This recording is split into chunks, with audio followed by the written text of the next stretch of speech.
gosh, man. These jokes were really designed for like new people in the audience, so you guys, I'm sorry, there's just shit you've seen before.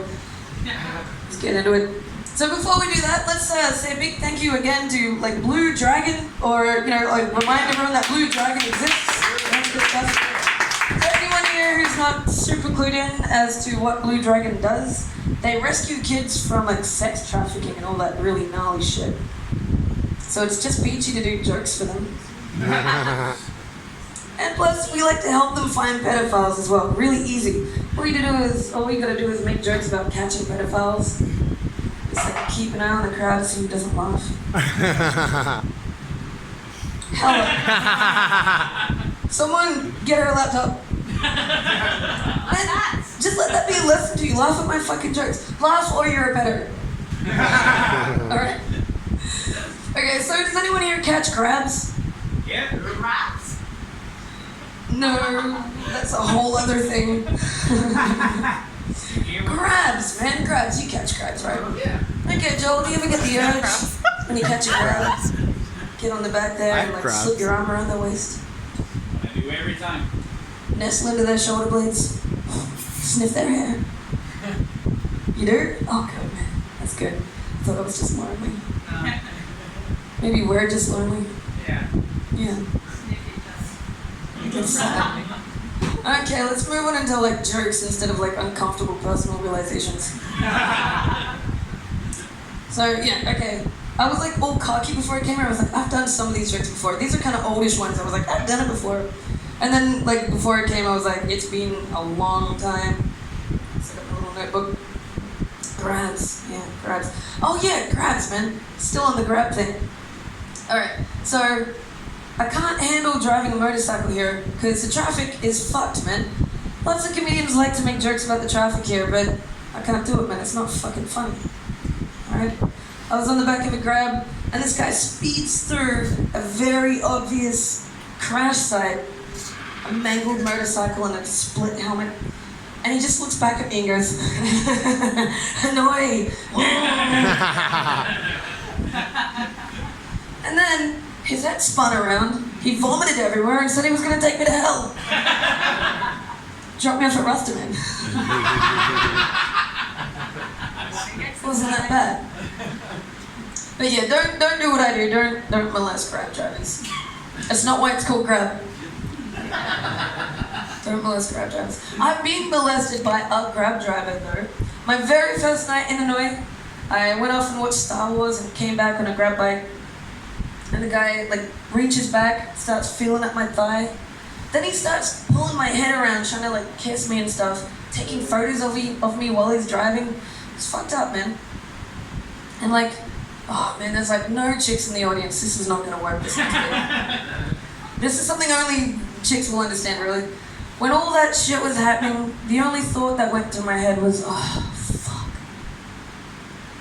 Not while I'm wearing flip-flops. See, no laughter from the dudes. They don't get it. Okay, okay, guys, lesson. When you're wearing shoes, you can give them a kick, maybe. Run if you need to.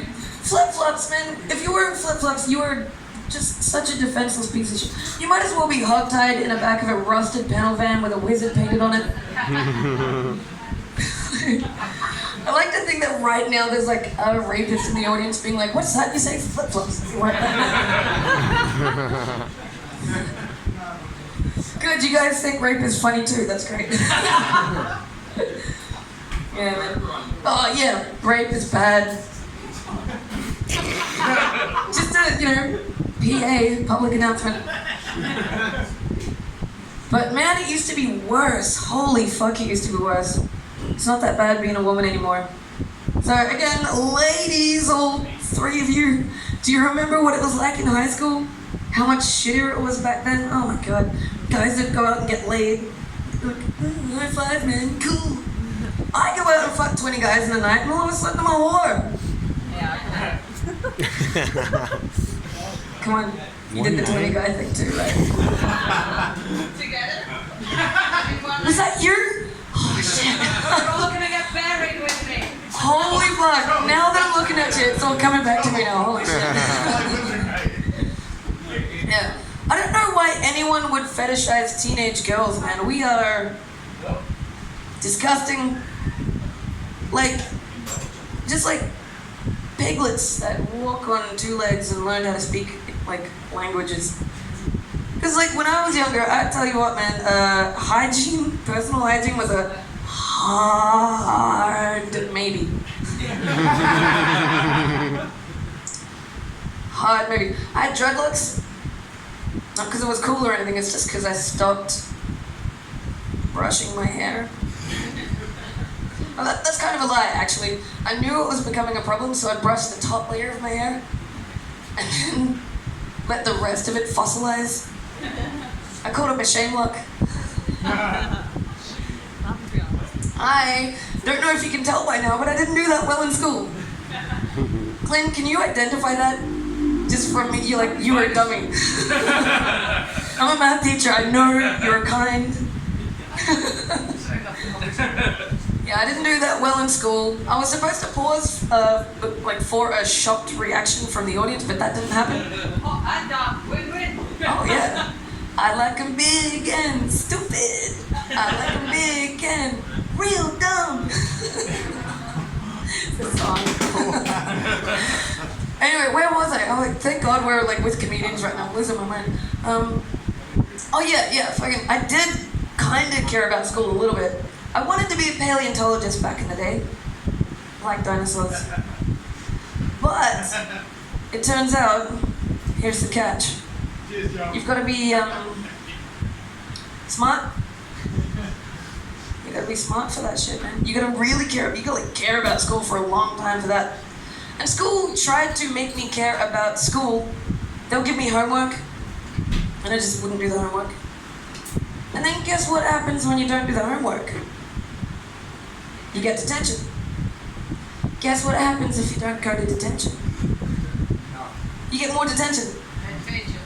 And it becomes this perpetual cycle of detention and not going to detention. But nothing happens.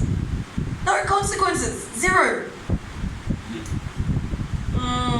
Except for the fact that I'm like a middle-aged amateur comedian in Hanoi scrounging for cover classes. No consequences. I've got a lot of regrets.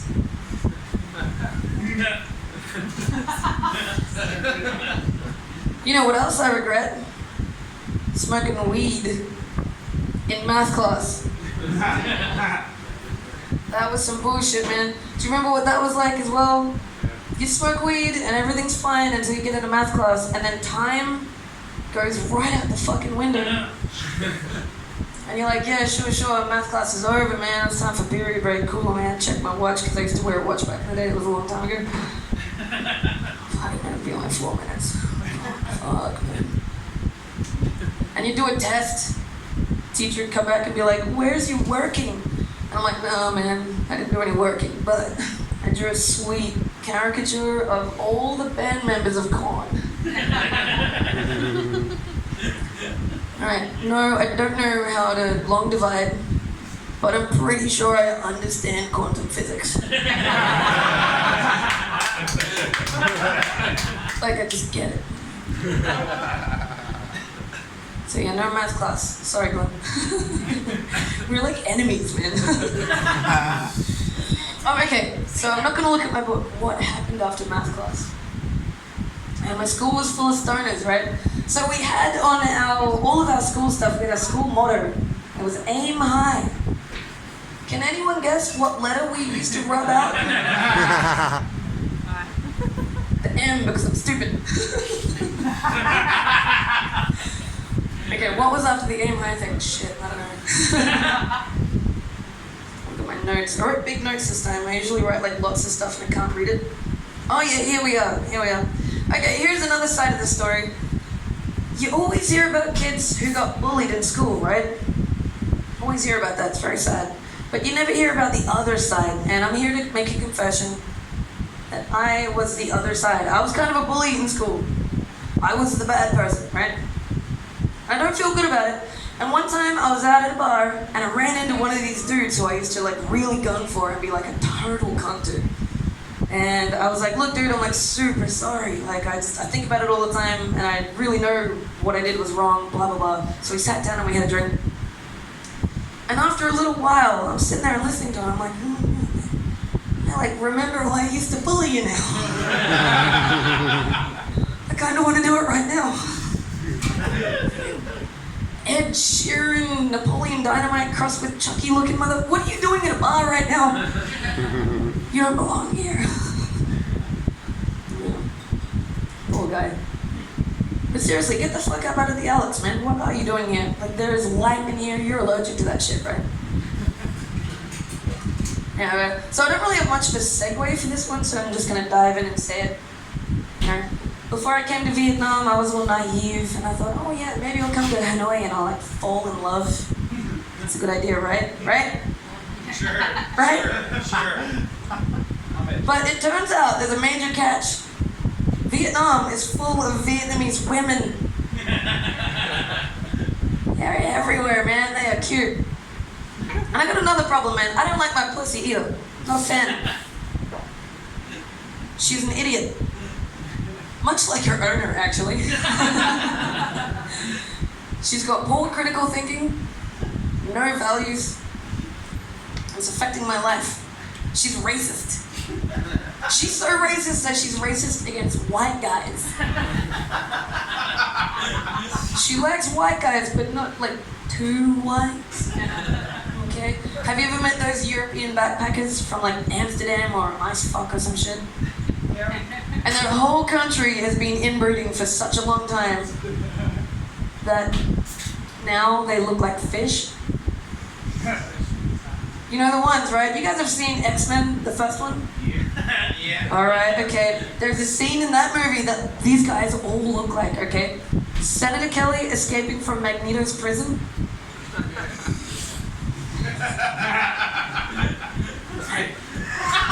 Where are you from? No, you're not a fish man, it's okay. There's no fish guys here, right? Where are you from? You, ew, stay the fuck away from me, man. Super racist. And she likes skinny guys, man. White guys and skinny guys. Big fan. My pussy only likes guys that I can easily rescue from a house fire.